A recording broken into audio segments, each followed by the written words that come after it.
আসসালামু আলাইকুম আরহামতুল্লাহি আবরাকাতু। আমরা আল ইমরানের 120 নং আয়াত পর্যন্ত সহিহ শুদ্ধ ব্যবহার করে শিখেছি। এবার আমরা 21 নং আয়াত সহিহ শুদ্ধ ব্যবহার করে শিখব ইনশাআল্লাহ। আর আপনি যদি আমার চ্যানেল নতুন হতেন অবশ্যই আমার চ্যানেল সাবস্ক্রাইব করে লাইক করে দেবেন। আপনি আমার ভিডিওগুলো ধারাবাহিকভাবে পার্ট টু পার্ট দেখলে যে কোনো কোরআন সহিহ শুদ্ধ পড়তে পারবেন ইনশাআল্লাহ। আমি কেন বলতেছি আপনি অবশ্যই আমার ভিডিওটা শুরু থেকে শেষ পর্যন্ত দেখলে বুঝতে পারবেন।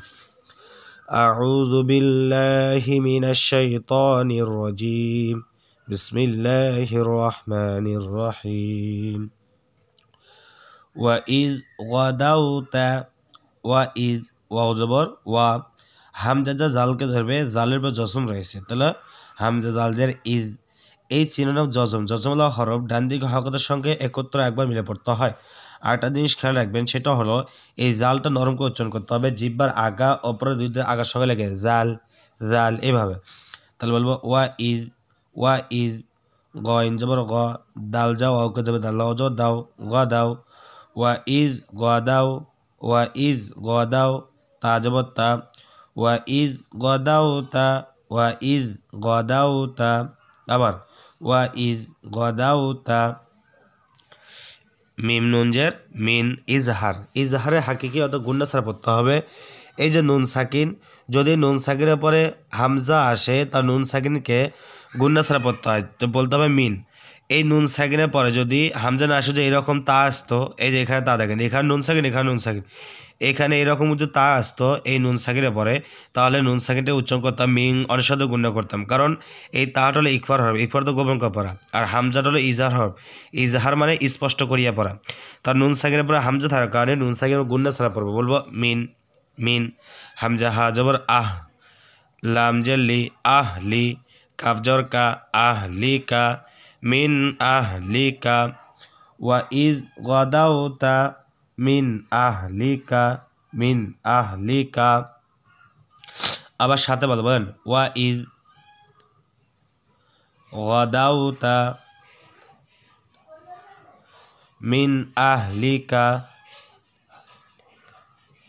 এরপরে তাপেশ তু বাও জবর বাও তু বাও ওয়াও জের উই তু বাও উই তাপেশ তো বাজা ওয়াওকে ধরবে ওয়ার পর তাসদিদ, এই তিনটা চিহ্নকে বলে তাসদিদ যে হরফ থাকবে সে হরফ দুইবার উচ্চারণ করতে হবে।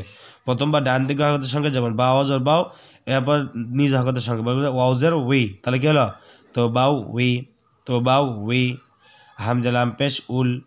দেখেন এখানে ইয়ার উপরে হামজা, তাহলে এই নিচেরটা এটা বাদ যাবে, হামজাকে ধরতে হবে। যদি কোনো হরফের আরেকটা হরফ থাকে তাহলে উপরে হরফকে ধরতে হয় নিচে হরফ বাদ দিয়ে, তাহলে বলবো তো বাউ উই উল ওয়াউজের উই হয়, তাহলে তো বাউ উই উল হামজা লাম পেশ উল তো বাউ উই উল। কঠিন একটু উচ্চারণটা, আমার সাথে এইভাবে বলবেন তো বাউ উই উল মিম হামজা পেশ মো ধাক্কা দিয়ে ওই যে ওয়ার উপর হামজা, তাহলে হামজাকে ধরতে হবে। মিম হামজা পেশ মিম জের মি নুন যা ইয়াকে দেবে নুনিয়া জের নি জেরের বাম পাশে জজমলা ইয়া একালিফ টান মাতে তবে ইমন রাখবেন। মুমিনি নুন জবর না মুমিনিনা তুবাউইউল মুমিনিনা মিম জবর মা কফ আলিফ জবর ক জবরের বাম পাশে খালি আলিফ এক আলিফ টান, তাহলে আমরা উচ্চারণ করব মা ক আইন জের ই চাপ দে, আইনটা চাপ দে উচ্চারণ করতে বলবে আইন চাপ দে, তাহলে মা ক ই দাল জবর দা মা ক দা লাম যা এই লাম করতে হবে লাম জের লিল মা ক লিল কফ জের কি তালি জবর তা জবরের বাম পাশে খালি লিফ এক আলিফ টান লিল কিতা জবরের বাম পাশে খালি লিফ তাহলে এক আলিফ টেনে পড়তে হবে, বলতে হবে লিল কিতা লাম জের লিল কিতালি মাকাইদা লিল কিতালি।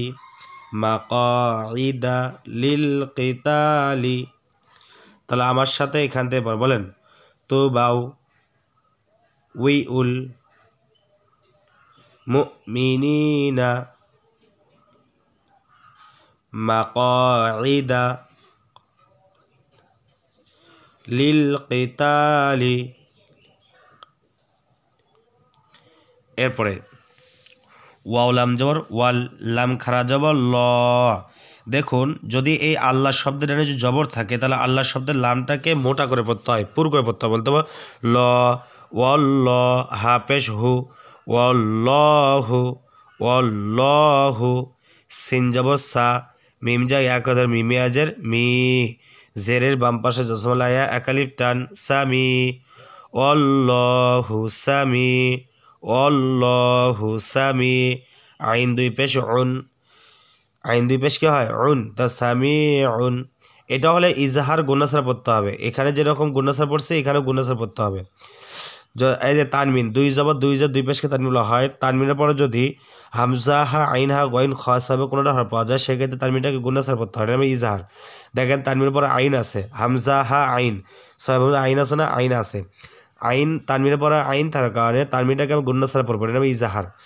আবার অনেক জায়গায় তানমিনের পরে অন্য কোনো হরফ থাকলে, আইন অথবা ছয় হরফ বাদে অন্য কোনো হরফ থাকলে তানমিনটাকে গুন্না করে পড়তে হয়, সেক্ষেত্রে আমি আপনাদেরকে বলে দিলাম।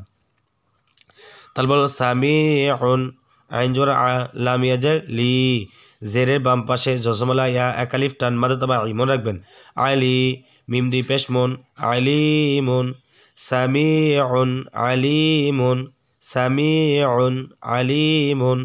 এখন যদি ওয়াকফ করে থেমে পড়ি তাহলে মিমের উপর সাকিন দেব, লিটাকে আমরা তিন আলিফ টেনে পড়বো, তাহলে বলবো সামিউন আলিম ওয়াল্লাহু সামিউন আলিম।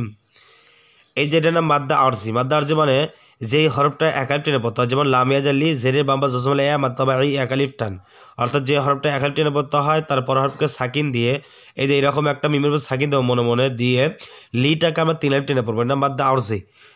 তাহলে আমার সাথে বলেন আল্লাহু সামিউন আলিম।